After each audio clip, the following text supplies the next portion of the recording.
Love English Podcast.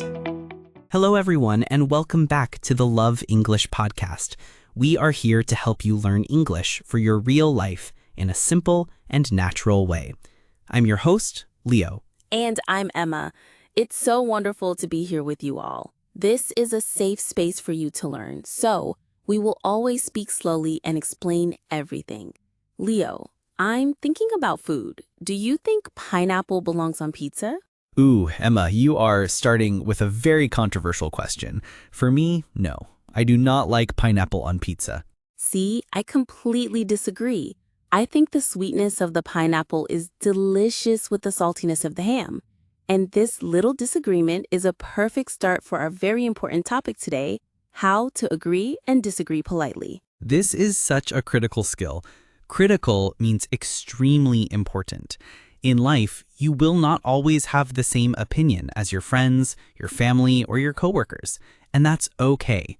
Having different opinions is normal. The important skill is to know how to talk about these differences in a respectful way. Exactly. The goal of a conversation is not to win. The goal is to share ideas and understand the other person. So today, we will give our listeners the tools they need to do this confidently. Let's start with the easy part, agreeing. Agreeing is fun. It's when you have the same opinion as someone else. The simplest way to agree is to say, I agree.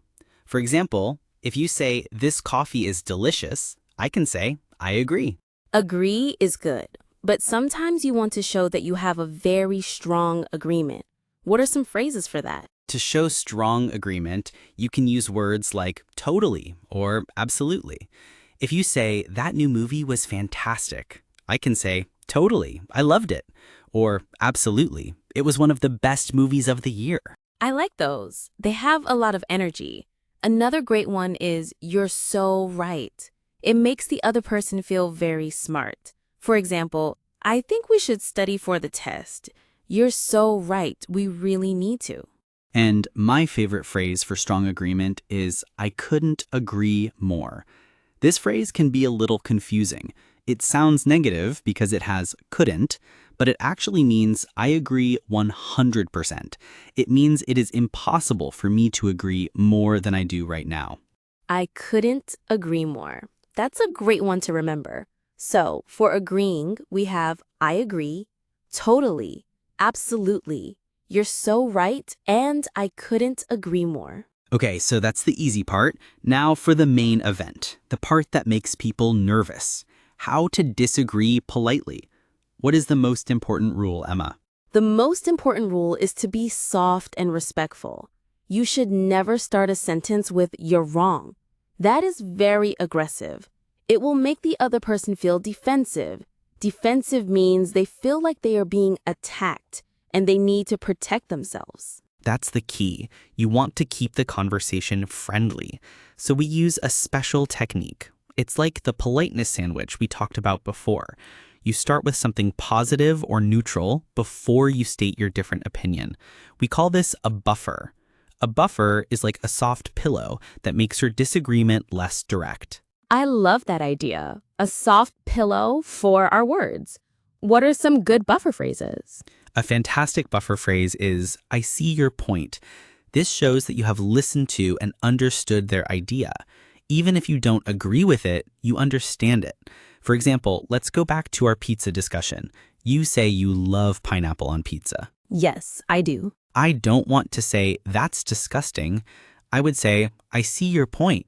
It's interesting to mix sweet and salty flavors. See, I am showing respect for your idea first. That feels much nicer. It makes me want to listen to your opinion. What are some other buffer phrases? You can say, that's an interesting perspective. A perspective is a way of seeing something. Or, I understand what you're saying. Or simply, that's a good point. All of these phrases are polite ways to pause before you introduce your own different idea. Okay, so we have our buffer. That's the first step. What is step 2? Step 2 is to state your different opinion, but you must use I statements.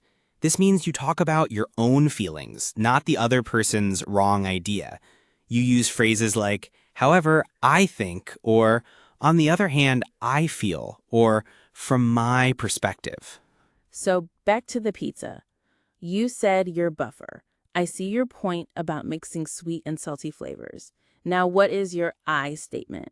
However, for me, I feel that fruit doesn't belong on a pizza. I prefer more savory toppings, like mushrooms. Savory means salty or spicy, not sweet. See, I said I feel and I prefer. I am talking about my own taste, not attacking yours.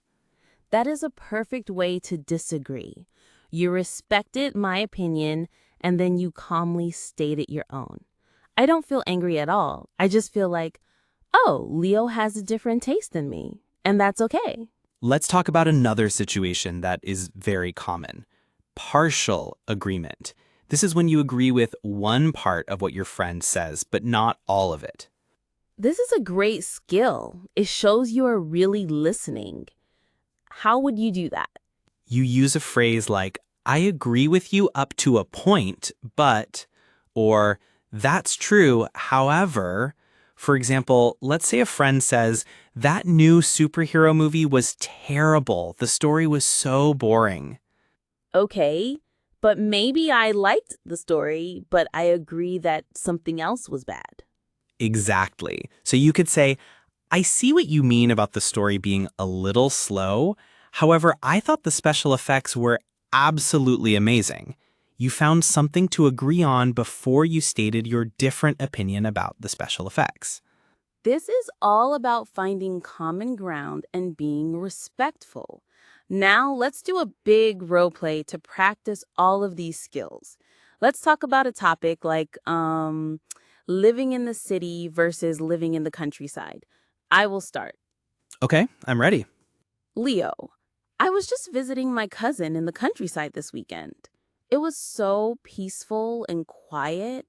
I think living in the countryside is so much better than living in a busy city. Okay, now I need to disagree politely. I will use the buffer and an I statement. That sounds so lovely, Emma. I can understand why you would feel that way.